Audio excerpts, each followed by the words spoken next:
What's up, Rumors Are True podcast? This is Joey Svensson. You may remember me from Bad Christian or Pastor With No Answers podcast, and I've got some pretty killer news. Me, my brother Jared, and your favorite podcast host, Jeremy Gold, the one delivering to you the episode you're about to listen to, started Roster Music Club. In the last 3 months, club members have enjoyed 6 online performances by some of the very artists you and I love, including Gyro from Mortal, Bill from The Throws, and Ted from Craig's Brother. We've had a couple of hangouts, have established our club's top 10 tooth and nail albums, and we started a war. That's EP Wars, 16 of the greatest EPs going head-to-head in a tournament until we crown the victor.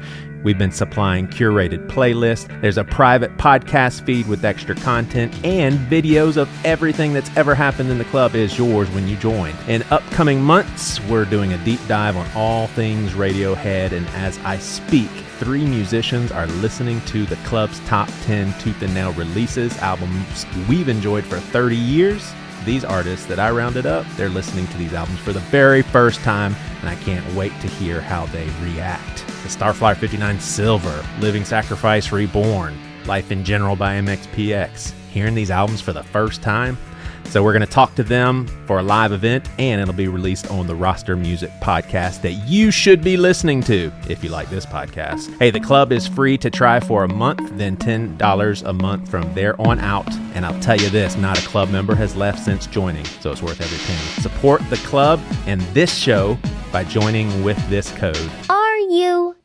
RUMORS. That spells rumors. Hey, we can't wait to see you there. Rostermusic.club. Go there now and join. Hey, what's up? This is Scott from Zayo, and you are listening to the Rumors Are True podcast.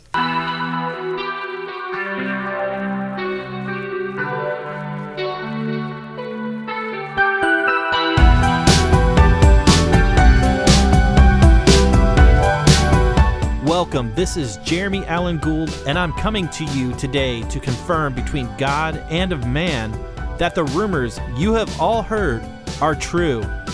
I started this podcast to have a platform for the bands and artists that I've worked with in the past, as well as new musicians and artists that influenced myself and many others.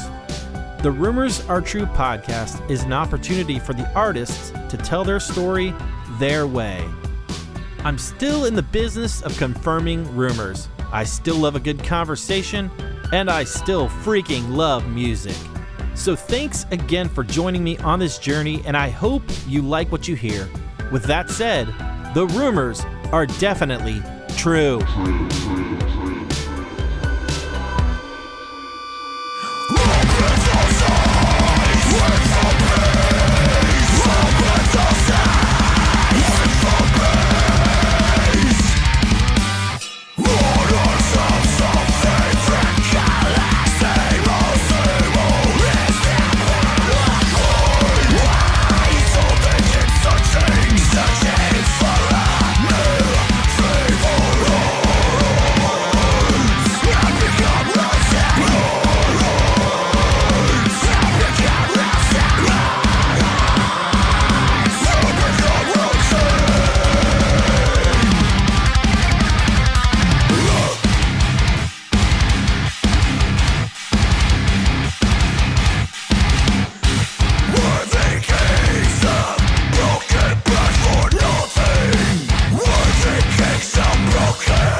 Hey, welcome to this latest episode of the Rumors Are True podcast. My name is Jeremy, and today I welcome Matt Greiner. You know Matt from the band August Burns Red. Awesome conversation with Matt, so honored to have him on this podcast to talk about his journey through music as well as his upcoming future. So I hope you enjoy this latest episode with Matt Greiner.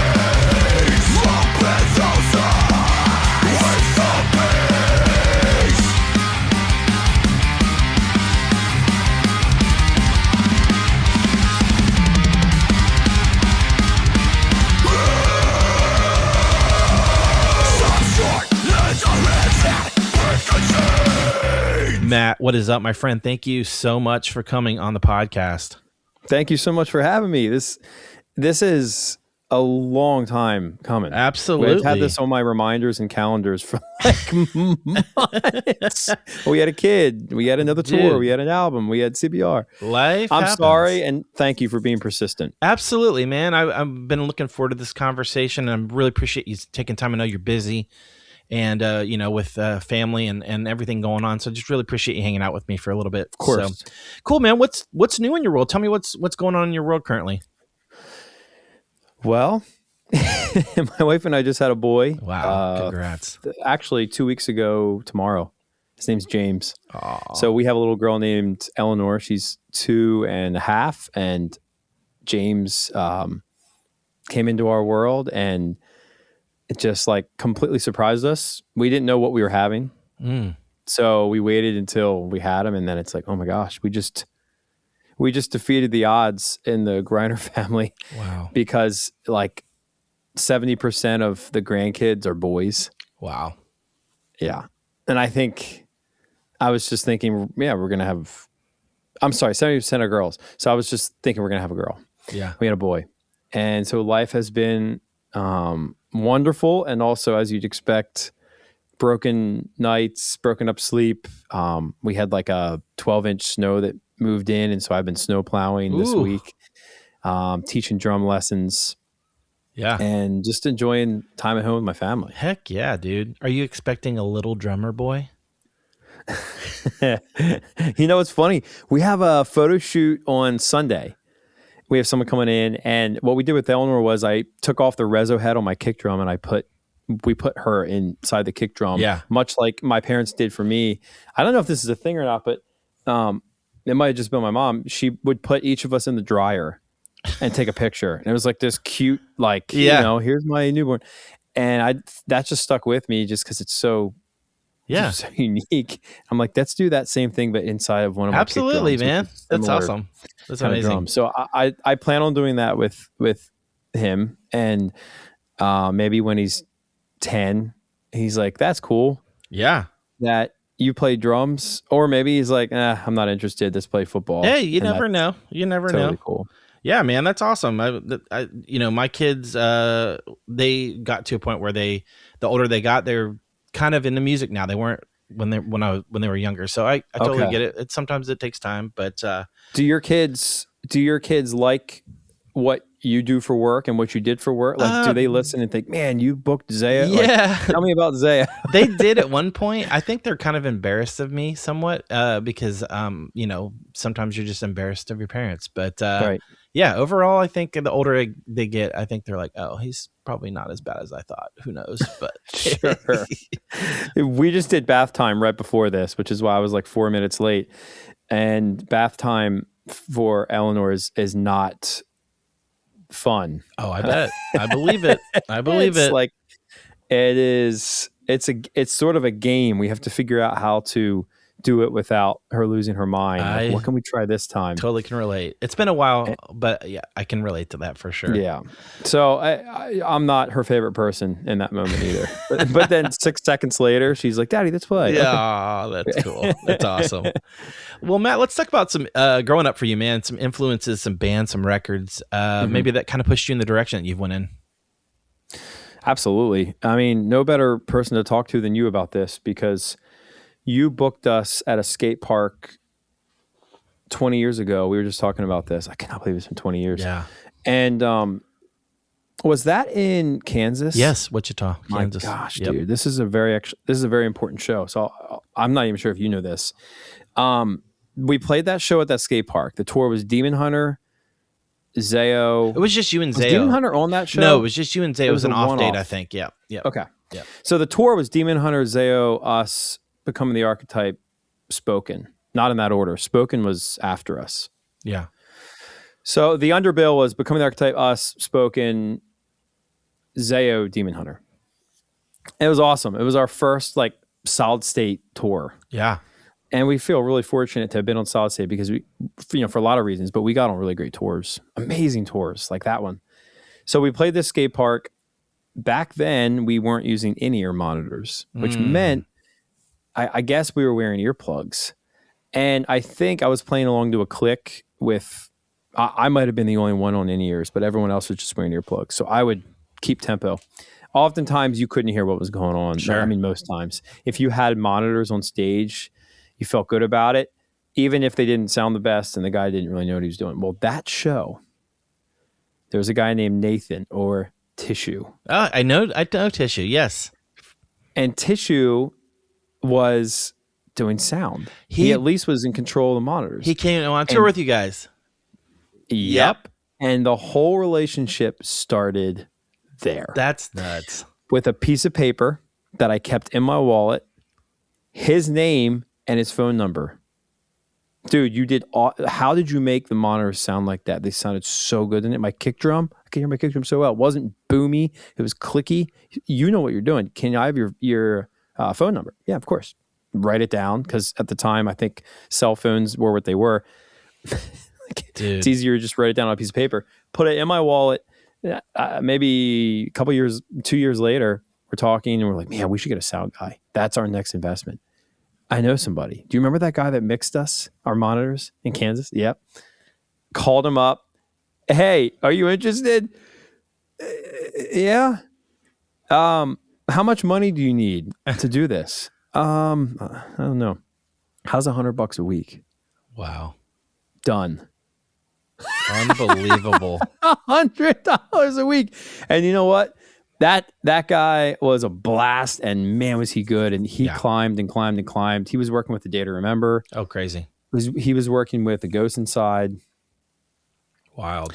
Now he's home with, I believe, his family, his kids. And that's awesome, man. You know, but it all started right there. So anyway, no better person to talk to about this than with you, because I could talk for hours about the solid state early days, and you were there. Yeah. To witness it. So I grew up in a conservative Christian home, and we listened to what I now know is CCM, Christian contemporary music. And I went to a local festival called Creation, where there was a band called Project 86 playing. I couldn't believe how awesome this music was. Like, it wasn't like anything I'd ever heard. Bought a CD, came home. My mom and dad are like, what are the lyrics? Now it's kind of funny knowing Andrew Schwab. The lyrics were actually pretty dark, but I'm like, Mom, it's Christian. It's Christian. That's awesome. And to be honest, I didn't really care about the lyrics or the vocals or anything but the drums. Yeah. And that's impossible to convince someone of when you're a punk, 16-year-old kid. Like, yeah, right, this is going to affect you. Not at all. Yeah. They could be saying the worst things in the world, and it has no bearing on my life. I am legitimately just interested in the drumming. Yeah. And I started ABR with this idea of like, dude, JB, Brent, we all like Zayo. We all like, Unearth. We all like Kill Switch. We all like, there were a lot of smaller like face down bands we liked. Across 5 Aprils. Yeah. I'll go outside of face down here, but It Dies Today. Yeah. Too Pure to Die. Evergreen Terrace. Oh yeah, those are homies. Yep. Between the Bird and Me, like a lot of Victory Records bands too. We just ate this up. We could not get enough of it. And any chance we had, we'd get together on the farm and practice. And so we are from a very small town, and we, I don't know, we found out what kind of music there was out there outside of our little small town. But then we realized that our little small town is this booming metal scene. Crazy. And because of that, we were able to build a good foundation and sort of platform ourselves, and then launch into a regional tour, and then get signed by Solid State after being signed on a small label called CI, which gave us a really good start.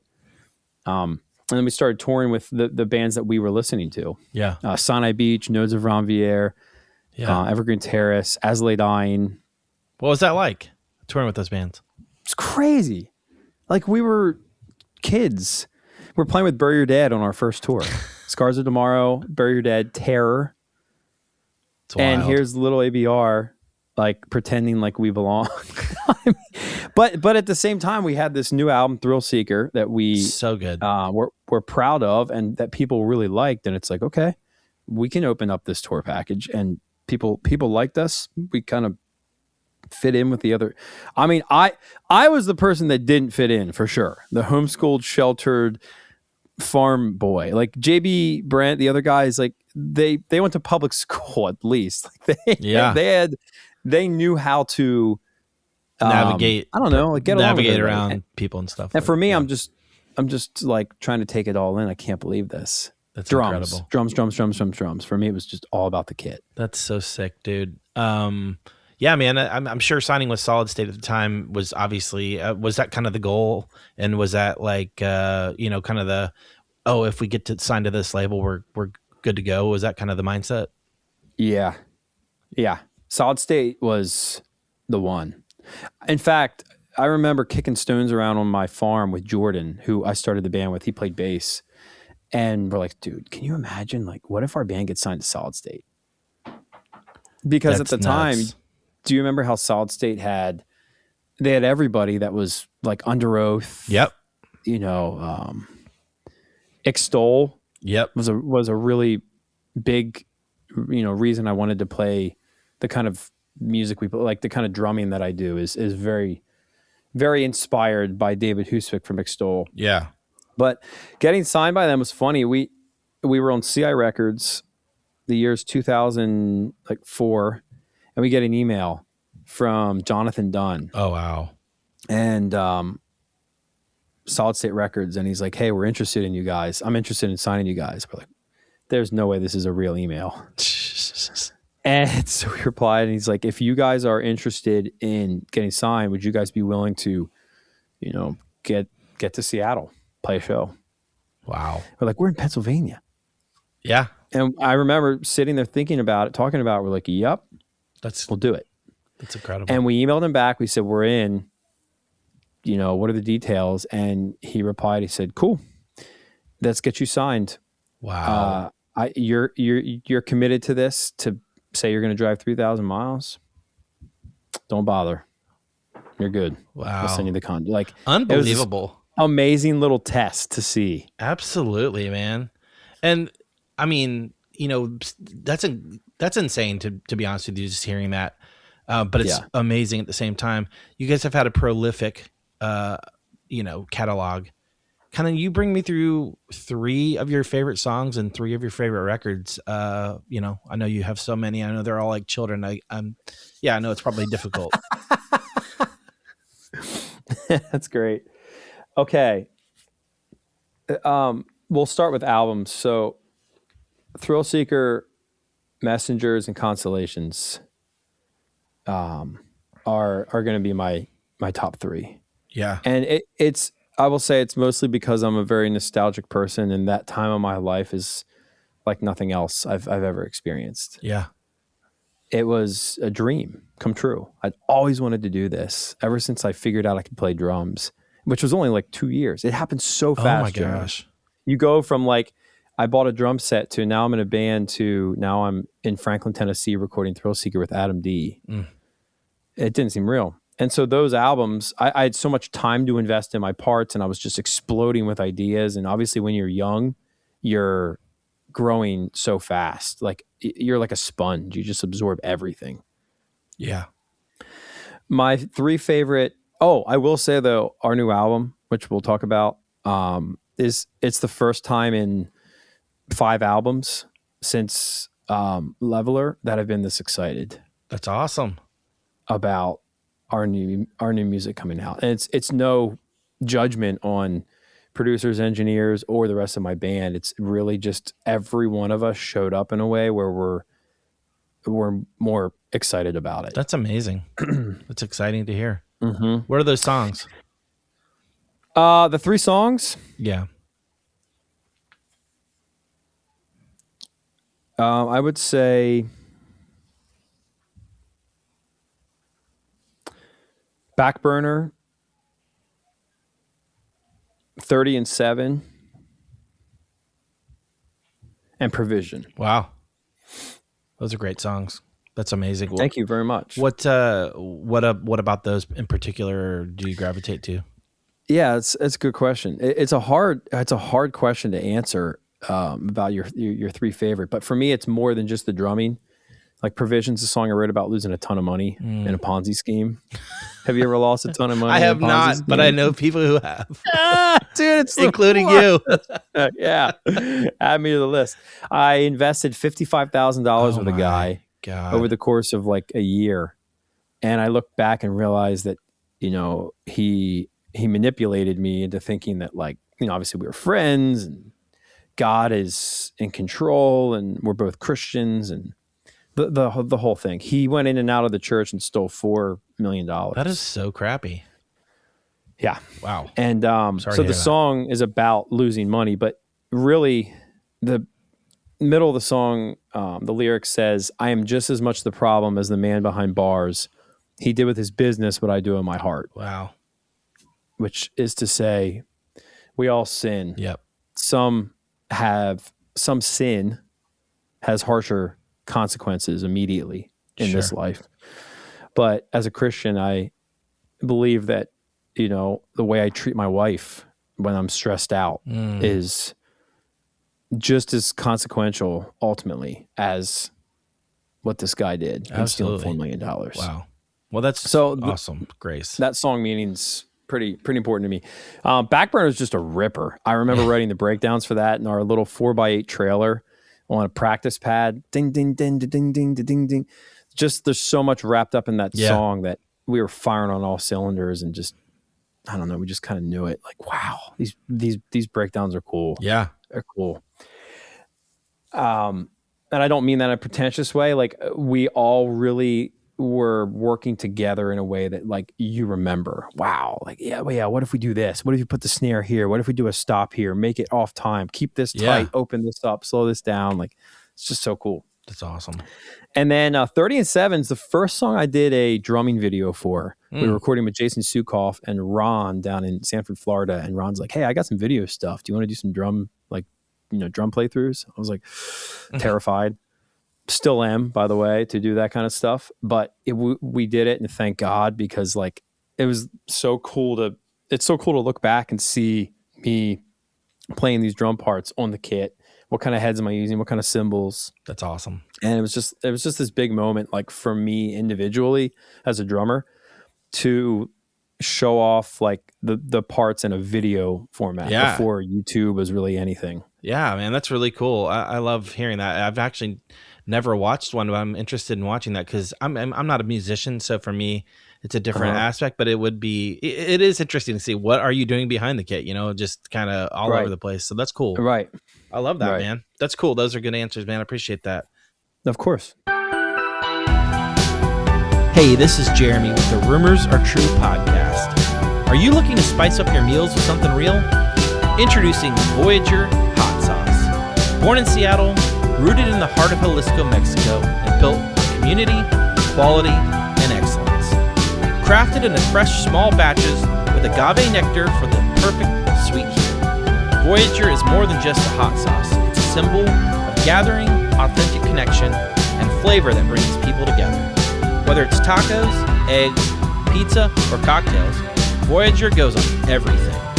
Head over to VoyagerHotSauce.com to hear their story, explore recipes, and place your order today. Hey, it's Jeremy from the Rumors Are True podcast. Do you guys remember the golden age of 2000s pop punk when labels like Tooth and Nail and Drive Thru Records were dropping albums that changed our lives?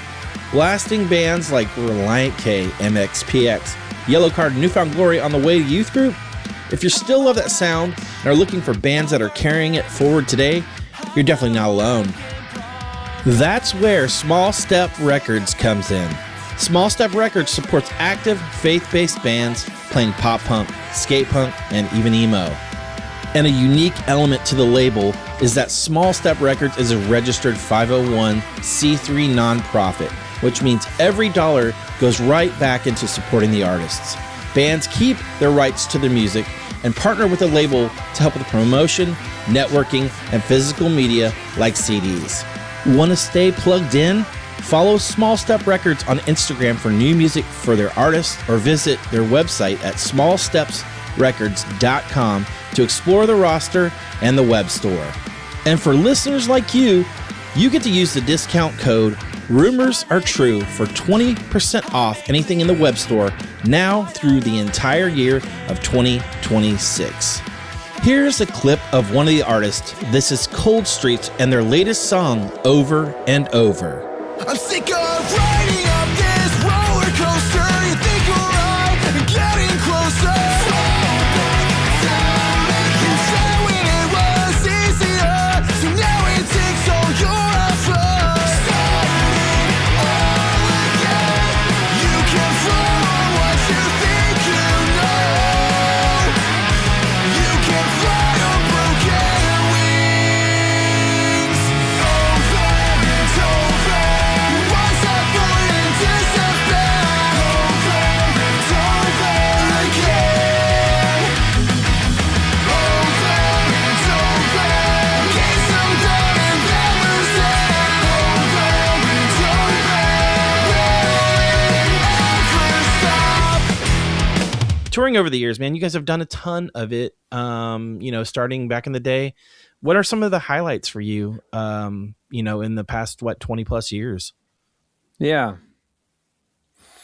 Touring is kind of touring is not my element, honestly. Like I'm a homebody and I don't really like You don't want to be away from the fam. yeah, it's definitely the family aspect, but it's also I don't flourish. Being in front of a crowd is not something that brings me to life. The feeling you have afterwards is really great. It's a sense of accomplishment. But my strength as a drummer is sitting here writing drum parts and then recording them. It's the creative part of it. The performance, entertainment aspect. I can play our songs. I can play the show. I can get it done. But there are drummers like Adam Gray who just filled in for me, who they step on stage and there's 10 drummers standing beside them. That's when they light up. For me, I'm like, ugh. Like it's just not in my DNA. I don't have that Tiger Woods thing where you're just, like you just got it. You like can shut your brain down and just go. Like that's something I'm not very good at. So for me, it's always a challenge. Yeah. Being on tour, playing shows, by far the hardest thing I've ever done. I bet. And I put a lot of pressure on myself to keep everything tight and put together. So as I look back on 20 years, I just see a lot of like really big moments where I stepped up and we did big things together. The five of us playing shows in Europe, like big festivals for big crowds, or they're recording the show tonight and live streaming it. Crazy. We did one of those for Yahoo one time and in Orlando. That stuff's so nerve-wracking for me. Yeah. And so when you look back on it, if you could think of something in your life that was super nerve-wracking, and you didn't bail or like slack off, you like stepped in and did it. There's something about that memory or that moment you'll never forget, and you remember everything about it. It's like cemented in stone. It's almost like sacred. Yeah. And I tell my wife about the places we've played and the venue, and here's what happened outside, and here's what the show is like. And it's so hard to explain like the scope of it, because it's like to them, it's just a building, and there were people there to watch the show. But in my mind, what you were facing was so much bigger than what you can even explain. And as I look back on tour, that's what I would look at is like, oh, in Denver, we used to play this place, really high stage. I'd get up there and I'd be scared to crap that I'm going to fall off the back. And so I'd play poorly because I leaned forward the whole show. Right. It's that kind of stuff. Yeah. Oh, yeah. And San Antonio, we played this place called the White Rabbit. And this place was awesome and totally grungy. And I loved playing here because my drums sounded huge. Monitors were in your face. That kind of stuff. Like 20 years of that. That's insane. I love that. And of course, skate parks in Wichita, Kansas with no great sound. That's awesome, man. I love that. Is there a particular tour over the past 20 that has been your favorite? Mm-hmm. Yeah. Back in 2008 or so, we toured with As Lay Dying. Yeah. And As Lay Dying was one of my favorite bands. Like, so many good songs. And Jordan was one of my favorite drummers. He's great. That tour was amazing.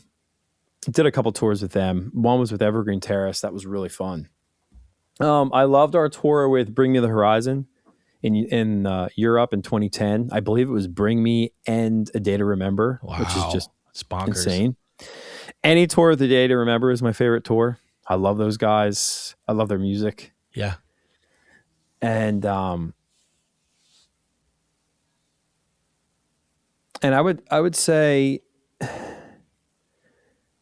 yeah, I mean, obviously like the early tours, like the first tour we did with Bury Your Dead across the country, the tour we did with Demon Hunter Zayo. Yeah. Yeah. That's awesome, man. Those are good. I feel like I saw that As a Dang tour with Evergreen in Oklahoma City at the Diamond Ballroom. I feel like I was at that because I remember that show. Yeah, I know the Evergreen guys. They're from Jacksonville. I grew up with those guys, so I came down. I was from Wichita, obviously, and I came down and saw you guys hung out. But yeah, awesome show. That show stands out to me because Tim last minute. I'm like 95% sure it was that show. I was standing side stage with them before they went on. Tim last minute called an audible and said, "We're going to start with Nothing Left tonight." And that song's really fast. Dun, dun, dun, dun, dun, dun, dun. And Jordan is like, So they get up there and play, and Jordan had a tough time with it. And it just didn't go well. It was not smooth. It was really hard to watch. Wow. I just remember thinking, don't do that. That sucks. Don't change it up like that last That's minute. brutal. Well, let's talk about the upcoming record. Kind of bring me through. You sound super excited for it. Kind of bring me through that, and maybe any upcoming tours. Yep. So we have a new album coming out this year, 2026. I'm very excited about it. We're really hoping to do something that didn't sound like AI, computerized, programmed, like too polished and glossy and quantized and beat detected. And really the way that we accomplished that, which I think we did, I think we were successful in making an album that sounds like us playing instruments, was showing up more prepared. I knew all the songs. I knew my parts. I played them front to back instead of in the past where I'm sort of guessing at parts or punching parts. And if you do that, there's more potential for having to correct stuff in Pro Tools.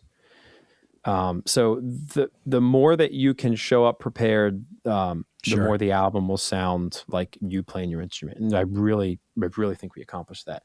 The songs themselves are it's just us. Just ripping. The best way to put it. Like they sound like classic ABR.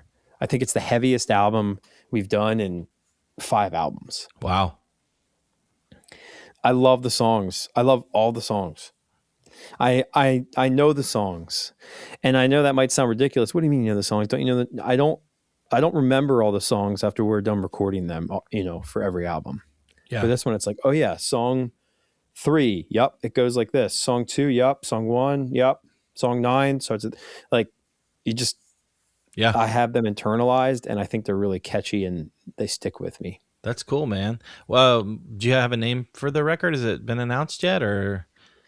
It has not been announced. Okay, we'll keep it DL. You said 2026. Is there a particular time of the year that we might be on the lookout for? It'll be this year. Okay, fair enough. I can't say that either. Fair enough. Any big tours planned for this release? Yeah. So we're going out in April with Amity Affliction. Okay, and we're really stoked on that. It's a co-bill. It's a co-headliner with those guys across the country. Very cool. Full US and some Canadian dates. That's awesome, dude. Good to hear that. Yeah. I'm going to ask you a deep question. The legacy and the impact of August Burns Red, over 20 years plus, you guys have been around, extremely influential. From my perspective, just seeing you guys grow has been insane. Legacy impact from your perspective. we want to be a legacy metalcore band. Like when I think of that word legacy, I think of Killswitch or Lamb of God. And I think some of the factors playing into that are just how long have you been a band? Yeah. We've been a band for 23 years this year. Wild. I think as far as like looking at it from 30,000 foot view, how do we get here? I think having a JB in the band who it's always been his number one. He's never got distracted by landscaping jobs Sure. or drum companies or another band that he started. It's always been ABR. And when you have people in your band like JB who care about the music first and the money second or third or fourth or fifth, any company is more destined to thrive in that scenario. Sure. And that is definitely the case with the guys in my band. We love what we get to do. We can't believe we get to do this. We know how fortunate we are. We have friends, we have peers who are working, blue collar jobs, working their butts off, putting on roofs, plumbing, electrical, painting. We have guys working of course, we have friends from high school, friends from college who are living their lives the way most people are. And we're looking at it going, oh my gosh, cannot believe I get to do this. Yeah. And I think it's that perspective that keeps us excited about doing this for a long time. That's the goal. Yeah. So how do we do that? We keep touring and we keep writing good albums. Yeah. And I think the hope is that this album helps cement us as a band that's not going anywhere. It's our 10th full length album. It's unbelievable. Dude, I that's know. incredible. We're old. Bro, grandpa metal. It's on the way. Yeah. Matt, metal. I know you can't predict the future, but what do you think the future looks like for you? More kids. No, seriously, I hope so. Yeah. God willing. I really enjoy being a dad and being a husband. It's the best thing ever. Yeah. There's just nothing like it. I describe it like this. Like for me, drumming was always the pinnacle. The things I've accomplished, the things we've accomplished as a band, the bar just keeps getting higher, right? Mm-hmm. So like maybe right now it's at my eyes, the bar. And when you get married and you become a dad, the bar starts over your head. Mm-hmm. Like the baseline is already higher than the highest level you've accomplished doing anything else. It's incredible. And I really mean that from like a place of, we just gave my daughter a bath and she threw a tantrum for 2 hours and you're still walking away going, there's nothing as fulfilling as this. Yeah. It's just nothing as fulfilling as this. And I think part of it's due because we've, in a lot of ways, and I don't mean to sound dark or anything, but we've lived our lives. Like I've had a great life. Yeah. I've done so much cool stuff. And it's really cool to think about raising my kids to give them cool lives because eventually I won't be 40 anymore. I'll be 50 and then I'll be 60 and then I'll be 70. And I know myself well enough to know I'll look back and say, oh my gosh, how did I forget about other things in life? Yeah. How did I just focus on this one thing? And I don't want to be in that position. I look around and I see some people who are in that position and it might be effective. It might have worked for them, but it's not me. Yeah, I get that. So having my family grow and flourish is what I see for my future and what I want for myself. I love that, Matt. Really appreciate you hanging out with me, man. Super honored to have you on this podcast. And likewise, really, thanks for having me. Yeah, absolutely. Would love to hang out in the future when you're down this way. I know you guys were just in Jacksonville last year or so ago. I didn't get to make it. Is that where you are? Yeah, Jacksonville. You guys played Jacksonville, Florida? Yeah. Did you ever come to Warped Tour there? I did, and I actually ran into, I think it was you or JB. I was backstage at catering, and I thought I said something to you, but I did definitely. Amazing. It was probably 9 years ago. Yeah, like the last one, Yeah. maybe. Yeah. Were you at the Day to Remember show at that? I didn't make that. My event? friend of mine was there, but yeah. It's next to the Jaguars Stadium. Daly's place. Yeah. That's what you just said, Daly's Yeah. place. So that place is called Daly's place. Okay. Yeah. Huh. Yeah. Place is amazing. Yeah, it's incredible. It's huge. Yeah.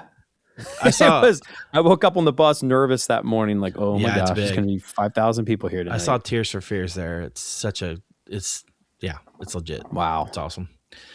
Awesome, man. Thanks Well, for booking my band 20 years ago. yeah, dude. I need to take a picture of this. Yeah, absolutely.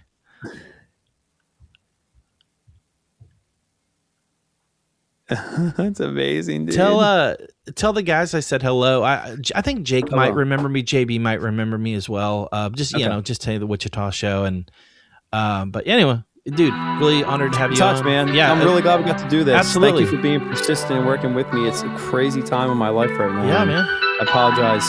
Like everything else gets pushed down, and I don't apologize for that. But, yeah, I appreciate you sticking with me.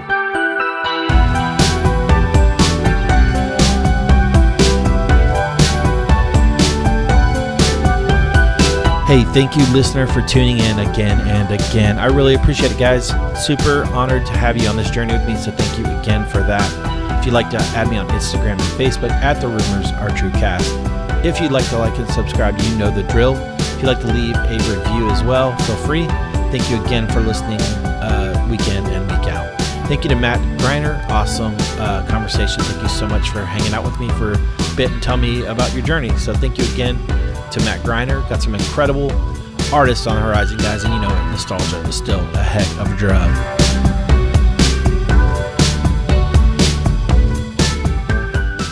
The podcast is produced by Wesley Hill, artwork by Jared Chase Bowser, and music by Brian Jaron. This episode is dedicated to the memory of my dear friend, producer, and man of many talents, Brian Jaron.